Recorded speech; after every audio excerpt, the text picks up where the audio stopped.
শীতকালে খাওয়া দাওয়াটা একটু বেশিই হয়ে যায়। আর আজ বাজারে গিয়ে একদম তরতাজা সর্ষে শাক পেয়েছি। বাড়ি ফিরে প্রথমেই শাকটাকে খুব ভালো করে ধুয়ে ছোট ছোট করে কেটে নিলাম।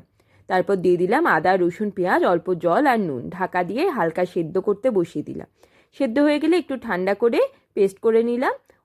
ওই কড়াইটার মধ্যেই একটু ঘি গরম করে দিলাম হিং আর জিরে ফোড়ন। তারপর ধীরে ধীরে পেঁয়াজ, রসুন, আদা দিয়ে ভালো করে কষিয়ে নিয়ে টমেটো দিয়ে আরেকটু কষিয়ে নিয়ে দিলাম সর্ষে শাকের পেস্টটা। ঘিয়ে ভাজা মশলাটা শাকে একটা আলাদাই ফ্লেভার দেয়। পেস্টটা দেওয়ার পরে আস্তে আস্তে কষিয়ে যখন ভালোভাবে মিশে যাবে তখন দিয়ে দিলাম 3 চামচ মতো ভুট্টার আটা। ভুট্টার আটাই কিন্তু দিতে হবে। সর্ষে শাকের মেন ফ্লেভারটাই এটাই আনে। একটা ইম্পর্টেন্ট কথা, ভুট্টার আটা দিয়ে কিন্তু কন্টিনিউয়াসলি নাড়াতে হবে, না হলে লামস হয়ে যাবে আর খেতে মোটেও ভালো লাগবে না। অল্প আছে সময় নিয়ে ভালো করে নাড়তে হবে বেশ কিছুক্ষণ। ধীরে ধীরে ঘন হয়ে যাবে আর রেডি হয়ে যাবে আমাদের গরম গরম সর্ষে শাক। এরপরে বানাবো ভুট্টার আটার রুটি। জল একটু গরম করে তার মধ্যে ভুট্টার আটা দিয়ে ভালো করে একবার মিশিয়ে 15 মিনিট মতো ঢাকা দিয়ে রাখবো। এতে রুটি খুব স্মুথ হয়।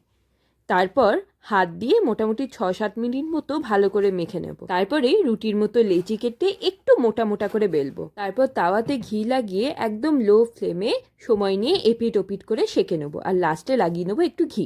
রেডি হয়ে গেল আজকের ডিনার, ভুট্টার আটার রুটি আর সর্ষে শাক।